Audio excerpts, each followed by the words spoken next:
as an industry, we need to find a way to use these tools for a variety of reasons, use them the right way, use them on behalf of our clients, use them for the general public to access the legal aid that they struggle to obtain or obtain at a price they can afford. And change is constant.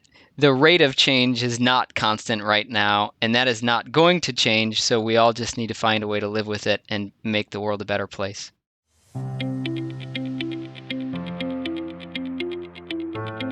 Today on LawNext, AI takes the bar exam.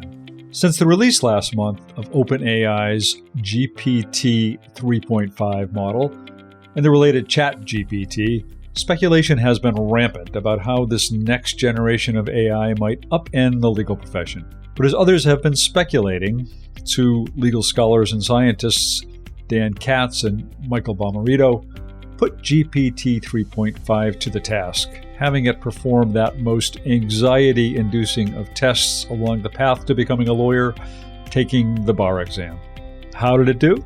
Dan and Michael recently published the results in their article, GPT Takes the Bar Exam, which I'll link to in the show notes. And they joined me today to tell us about why they did this experiment and how it turned out. This is Bob Ambrogi, and you're listening to LawNext, the podcast that features the innovators and entrepreneurs who are driving what's next in law. But first, let me share a word about a product that can help you practice law more efficiently. If you're having trouble managing your law firm operations, then you may need to rethink your internal processes. Practice Panther transforms your work with innovative features to manage your cases, automate billing, store client documents, and generate custom reports to save you time. See why tens of thousands of law firms chose Practice Panther as their law practice management software by visiting practicepanther.com. Check them out today. Now on to my conversation with Dan Katz and Mike Bommarito.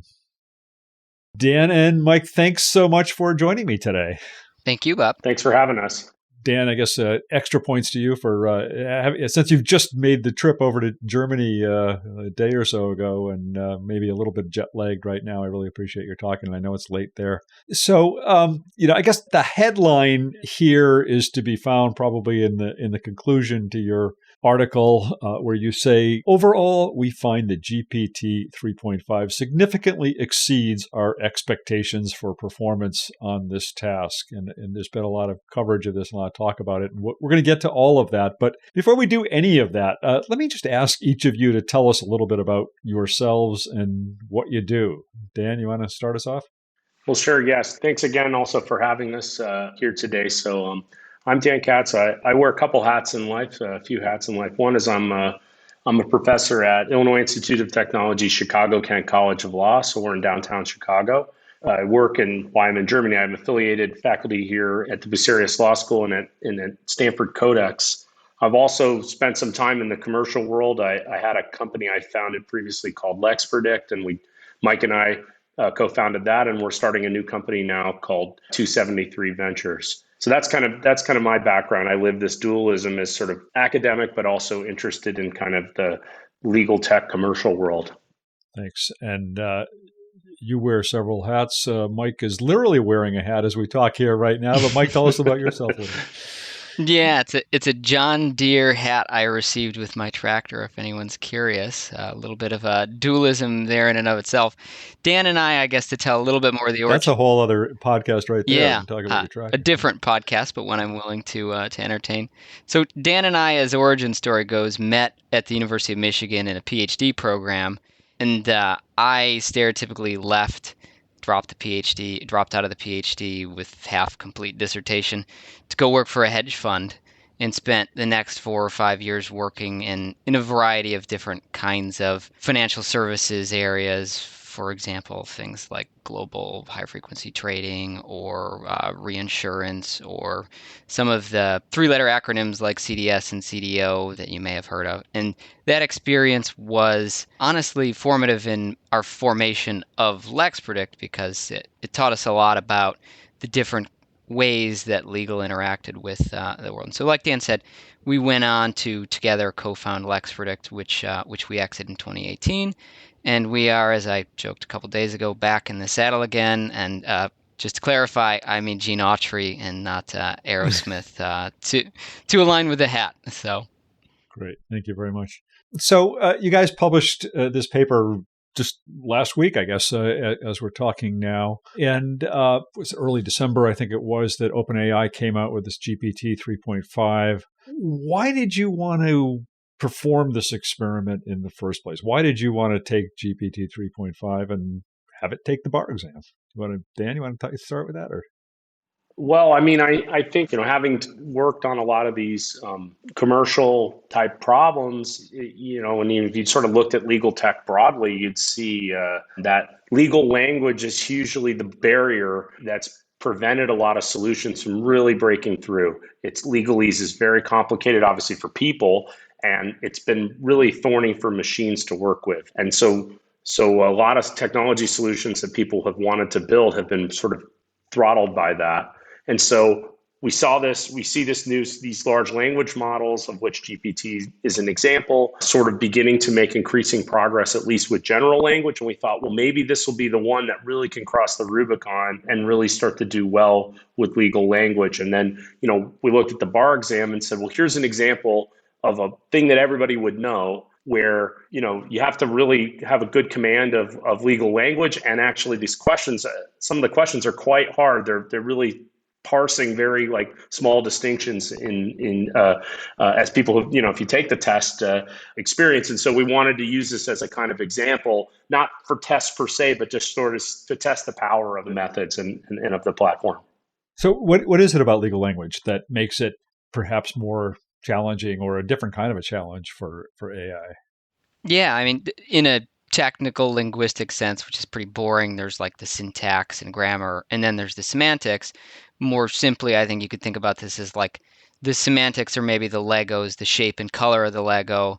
And in most language, when we speak with each other, we don't put that many Legos together at once. So the sentences tend to either be shorter, they may have fewer clauses, they're less precise in ways that feel really pedantic, like the including but not limited to, or think about the way we say all this stuff. It's not the way humans normally talk. So this, I think, is evidenced in all of the training data that goes into these models, and the modeling provenance, which is really just where the stuff comes from, is important because it's not generally legalese. And then we know that humans have a hard time. You think about a paragraph in a contract where the paragraph is a single sentence. Or you look at the US code or the CFRs and you see, wow, this is like this one section of the code is literally one sentence with 17 subsections in a bulleted list separated by semicolons. But if you were to go back to whatever grade it was or law school where you learned a sentence diagram, that's one sentence with all those branches on that sentence diagram tree. And that's where it's like, I was the pessimist for a long time. I said, I don't think this is going to work. Dan, you called me on it was Christmas Eve. You called me on Christmas Eve and you were like, hey man, I think we should try this. And so we did. And I was like, I don't know. I'm not sure. And I'm glad you asked. And I'm glad you suggested it, because I was a little too pessimistic about it. And I stand corrected about my pessimism, to put it lightly. And here we are. So is the thinking that if it can handle the legal language of the bar exam, if GPT 3.5 can handle the legal language of the bar exam, then that suggests its ability to handle other legal tasks? Yeah, I think that's definitely the idea. And we just, rather than get into a very specific thing, like, I don't know, complex commercial credit agreements or something like that, we just want to pick a general example and see. Because if it's not going to be able to do this, it's probably going to struggle when you get into these even more challenging tasks. So that was kind of one of the impetus. The other one was just to kind of pick an example that everybody would know. Whereas if you get into so many different tasks that people do in law, it's going to make sense to the people that do it, and everybody else wouldn't kind of know about it. This is something of kind of general interest to people. Yeah. And so we thought that, this would be a good example. And one of the things we show in the paper that I think would be interesting to people is, if you just went back to GPT-2, it gets 0% of the questions right. And what's happened, we sort of showed kind of the evolution of those models, and it gets increasingly good. First, it gets slightly above chance, And then in this latest round, it's quite a bit above chance, and in fact, passing the exam in certain sections. And that's just in 3 years. So obviously, we don't know whether the next, like a GPT-4, is it going to pass the test, but like you see the direction of travel, and it's a good direction of travel for the quality of these models. Yeah. So we'll talk more about the results, and then before we do, just quickly, so Dan, you called Mike Christmas Eve, and by New Year's Eve, I think you were publishing the results. So, hey, what did you do? How did you go about conducting this? Well, that's a great question, and one that has been unfortunately difficult to communicate, in part because of the fact that OpenAI is a company that is not fully open sourcing or publishing all of their results. And so I think one of the biggest confusions is, what is ChatGPT and how is it different from GPT 3.5? Is ChatGPT, or any of these models for that matter, a singular thing, or is it different on a daily or weekly or monthly basis? And that has implications not just from an academic or normative or ethical perspective, but also from a practical perspective. So to be very clear, used what is accessible through the API that OpenAI offers to commercial, contracted, paying customers. And I have an account both as an individual and we have an account as a company. I went to my personal account and I plugged in all of the NCBE sample bar exam questions into the API, National which Conference of is, Bar Examiners, for anybody yep, who's in. yep, sorry, too It's much okay. jargon. So, It's okay. so we plugged the questions into the API, which is different than GPT as experienced through that Chat GPT experience. There's some meta models, maybe some stuff that happens before or after. It's trained on slightly different data. The point is, we tested the thing that is commercially available that, for example, a commercial user of the API would be able to harness in whatever application they might do. More on whether or not they should do that, either from a normative, ethical, or just an information security and privilege perspective. But a what if, right, in the API, because we can reproduce it scientifically and it's representative of what an industrial usage could actually harness. And then it gives back answers. Now, the way it gives back answers depends on what you ask it. And then we did what obviously you need to do, which is you score the exam. I don't know if there's anything in particular you want to hear more about in that process. Just again, for people who maybe just aren't fully familiar with this, I mean, it is GPT 3.5 is a so-called large language model, which in my non-scientific understanding means it's essentially just trained against a whole bunch of stuff that it finds out there in the world on the internet or wherever else.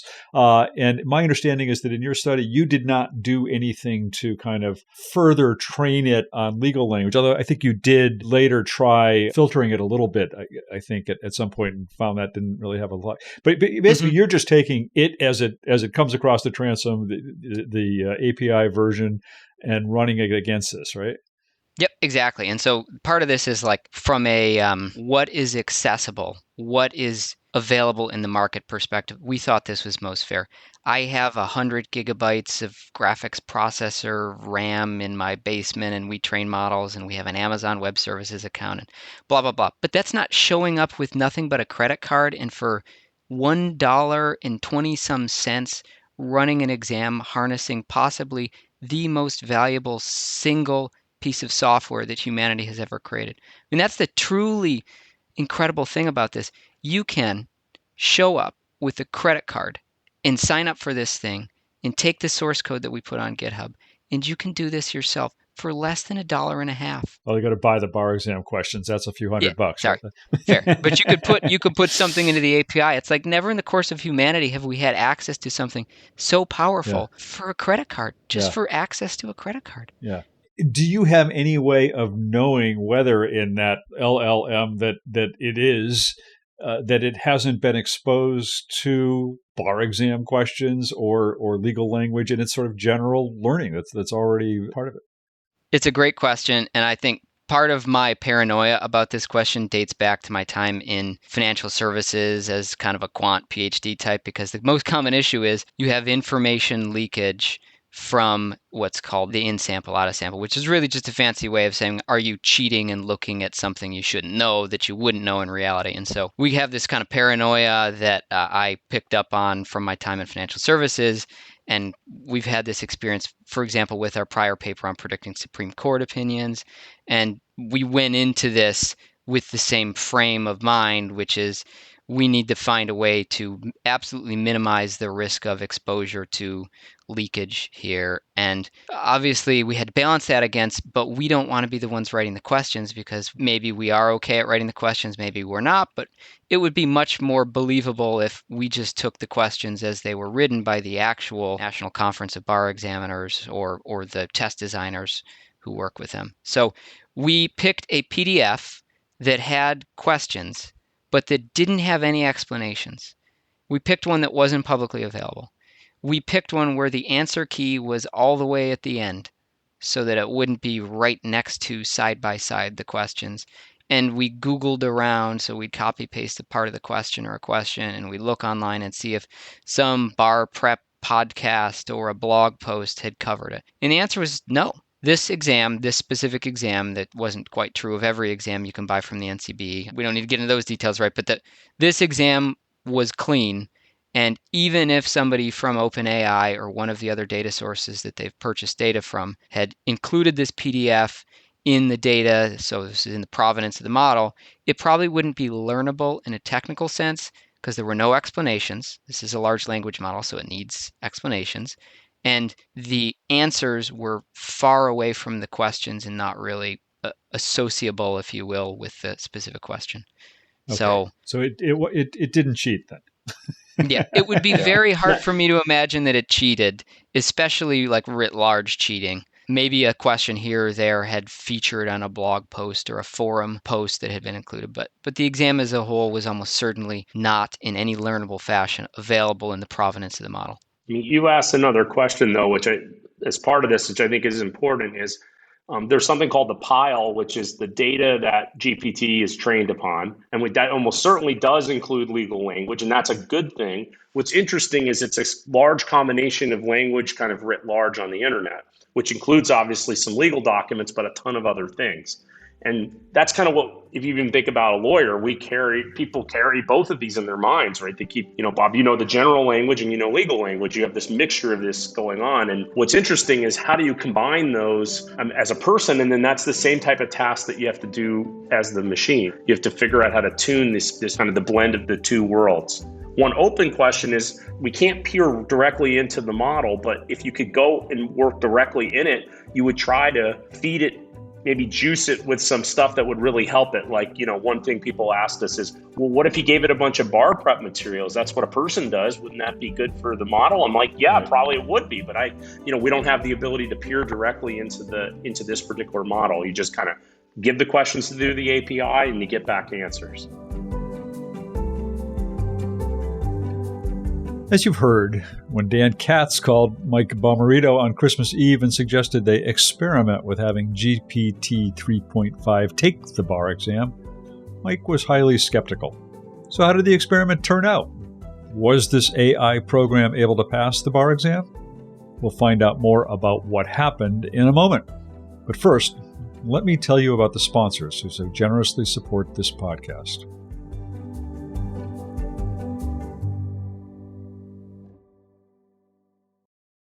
Why waste time with multiple software solutions when you can manage your practice in one place?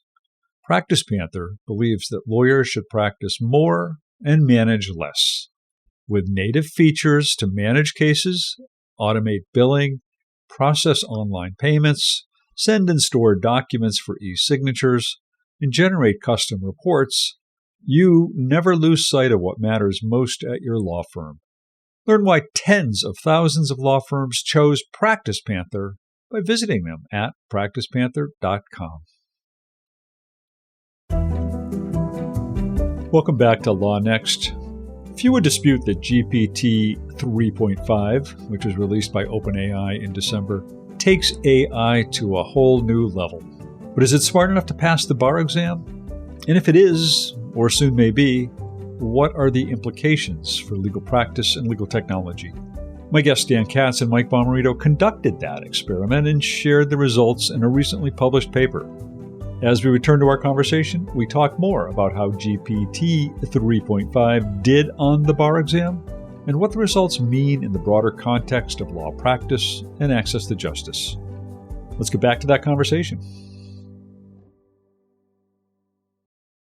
So Dan, you alluded to this earlier, but take us to the end. What happened when you did this? What were the results like? Well, overall, the test is getting a little over half the questions right. So, kind of a starting point would just say, what is a kind of an average? A person guessing four answers, 25% is kind of the baseline guess rate. If you just kind of guessed, I don't know, you did the thing the kid does in high school, just write mark C for everything or something to get the test over with, then on average, you get about 25%. So this is double that rate. For certain subjects, it's getting, about 60% translates to enough to pass in a lot of jurisdictions, not all of them, but because different states have different thresholds. And it actually is combined with the other parts like the essays and stuff like that. But if you kind of got about 60%, you'd be on track to pass, say, in Illinois, in New York, in Washington, D.C. as examples. And that was what, evidence torts? Was it Evidence and torts, it passes.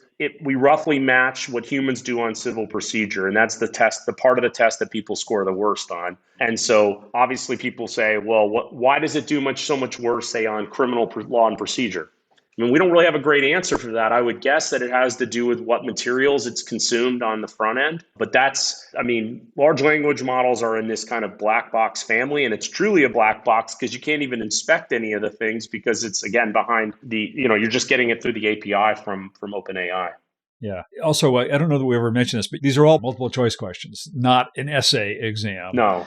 And so you don't have any basis to say how this might have done on an essay exam, right? With this. Is that fair to say? No, and I mean that's probably we allude to that might be something we want to work on in the future, but I would consider that's a part of the problem for us is when I get answers back, I don't grade bar exams for a living, so I wouldn't, and then people would be concerned the researchers are kind of maybe giving it a little bit better score than it should, or even if you're being totally neutral, I just don't know how to score a bar exam consistent to the way the bar examiners would score it. Right. So the test would be to take the answers that you get and get a person who grades bar exams and have them look at it.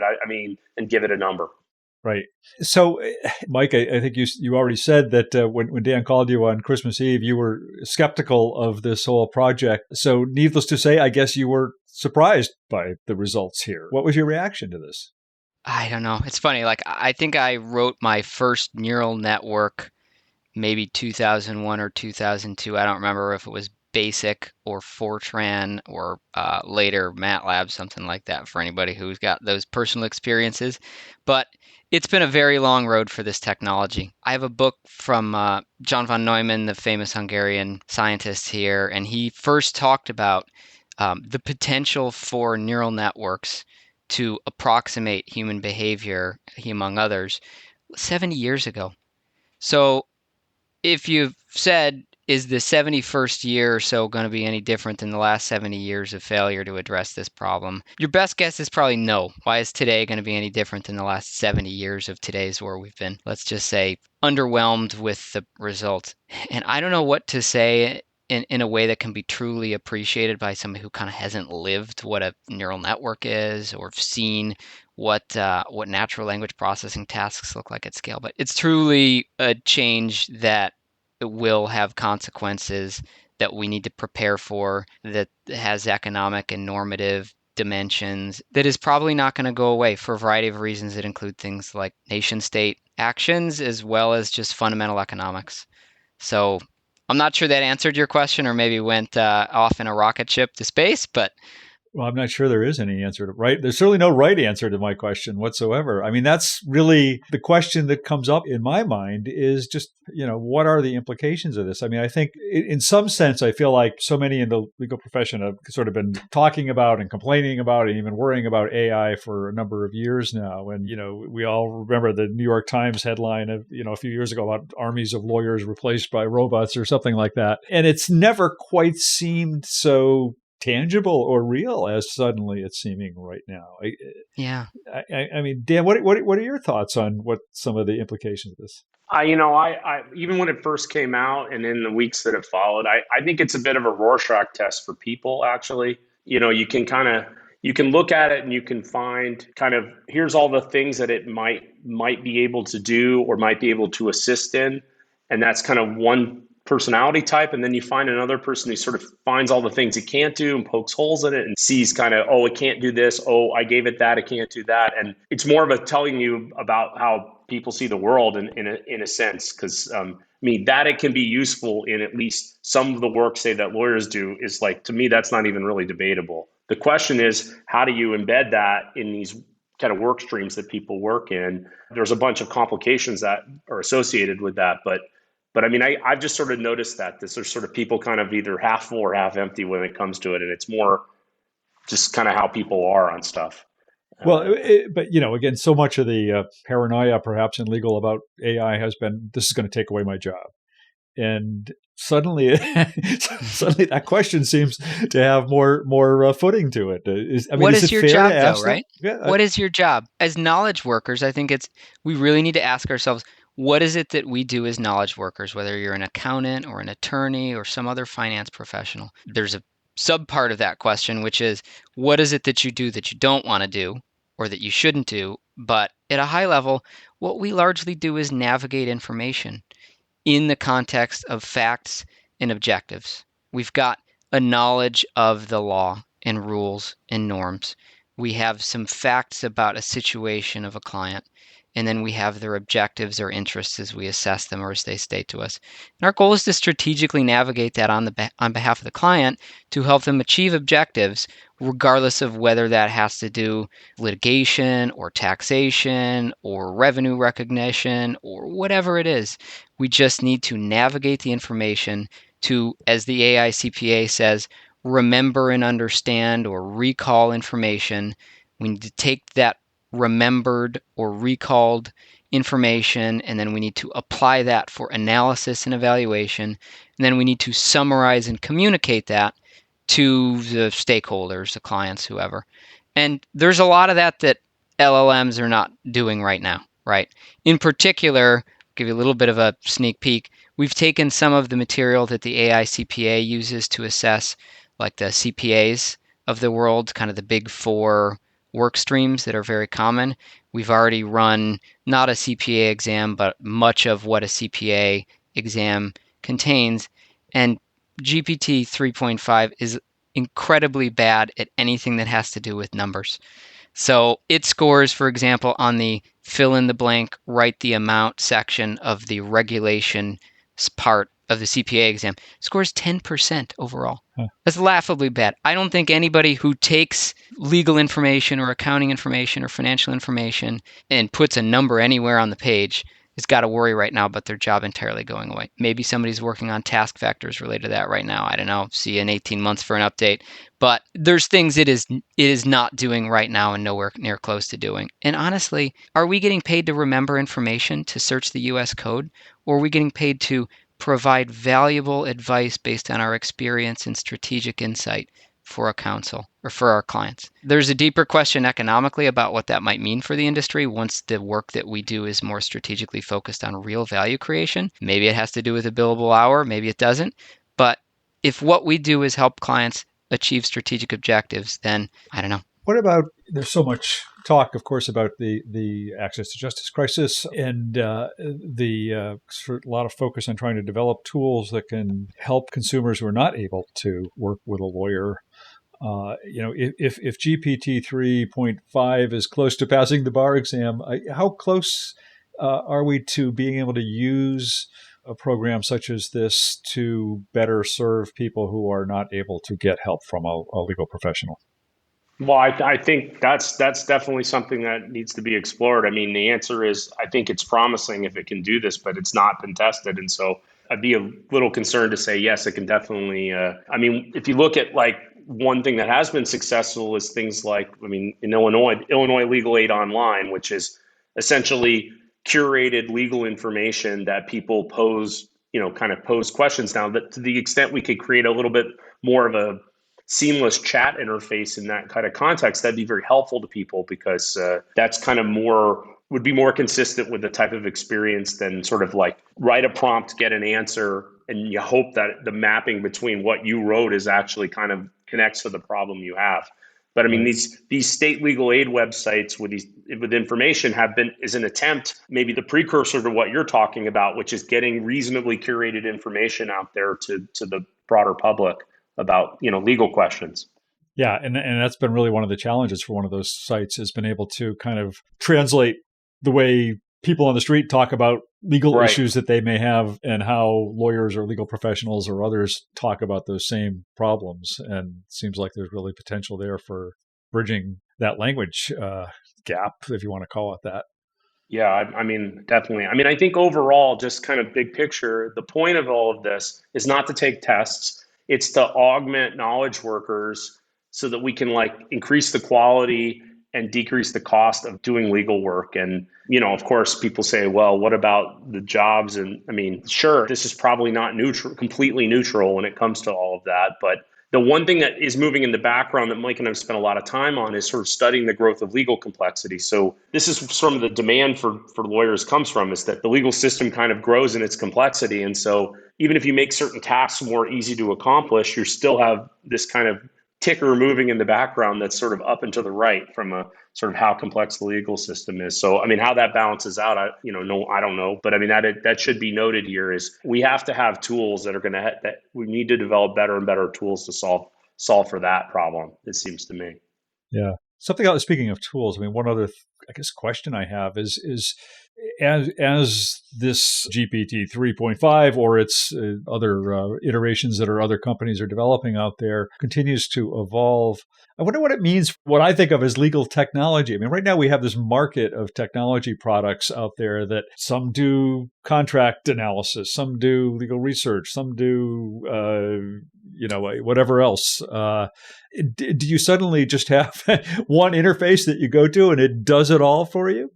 I think that's kind of the point between the difference between AI and AGI. I think it's a great way to explain it, right? AI has historically been different from AGI because the G stood for general.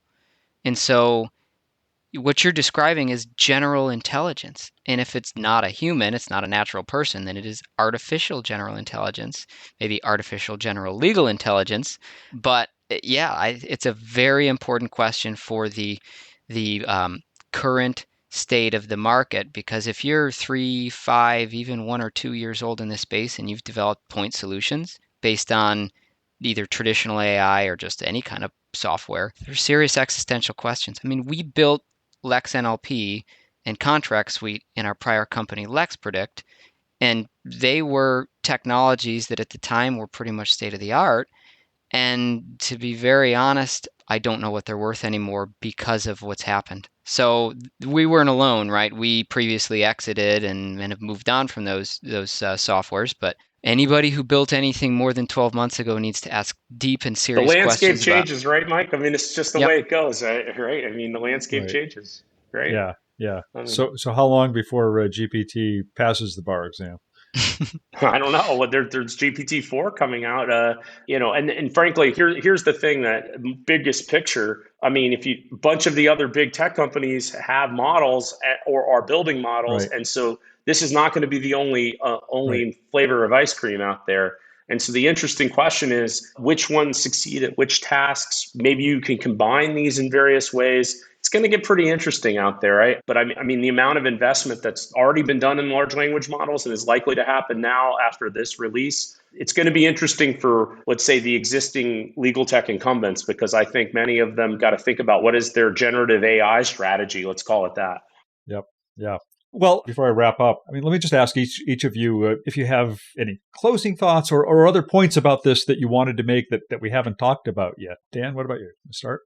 Well, I think a lot of people are going to ask, how could I actually deploy or use these models? And other than kind of just putting stuff into Chat GPT, but if I really wanted to use this, what issues do I face? And I think there's a question in the enterprise context. Can I use a third-party application and put, say, say a lawyer, could I put sensitive or confidential information, or what issues do I have? Can I deploy these things behind the firewall, or like I would maybe with some other technology I wanted to use? I think that's a question that's kind of out there, and And there's more coming down the pipe in terms of, trying to solve this question of, hey, I want to use these tools, but I cannot put this information in a third-party software. And then for either compliance reasons or, pure like legal ethics reasons, I think those are going to be everyone's working on solutions to that. Actually, we're working on some specific stuff, but then there's more. A lot of people see this as a kind of as a barrier to entry for these technologies. So keep your eyes on that. I think that's an important question to be asking.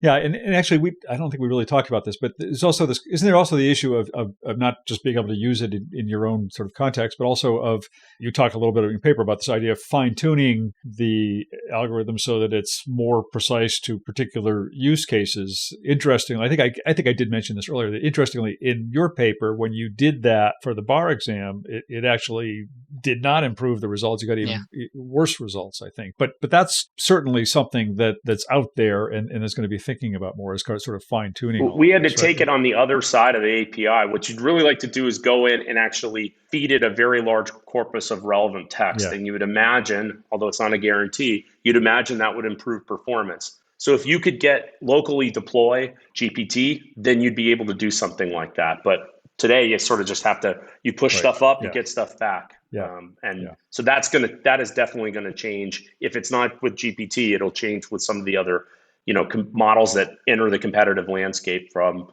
Google or from, others. Yeah. Mike, how about you? Any final further thoughts on this? Yeah, I think, as Dan alluded to, we have the beginning of a commercial horse in the race. And so we're trying to help organizations solve problems like this. But kind of regardless of that, I guess I just want to implore people not to be scared, at least within the industry, about these applications, and whether it's with us and we're successful or not, which is really irrelevant. As an industry, we need to find a way to use these tools for a variety of reasons, use them the right way, use them on behalf of our clients, use them for the general public to access the legal aid that they struggle to obtain or obtain at a price they can afford. And change is constant. The rate of change is not constant right now, and that is not going to change. So we all just need to find a way to live with it and make the world a better place. Well, thanks to both of you, both for putting this paper out there, doing the work behind it, and for sharing your thoughts and insights with me today. I really appreciate it. Thanks for having us. Thank you.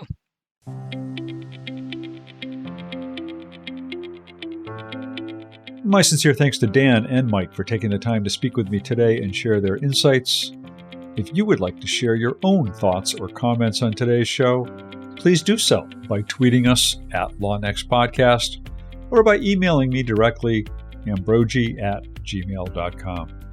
LawNext is produced, engineered, and edited by Populous Radio. I'm your host, Bob Ambrogi. I hope you'll join us again next time for another episode of LawNext.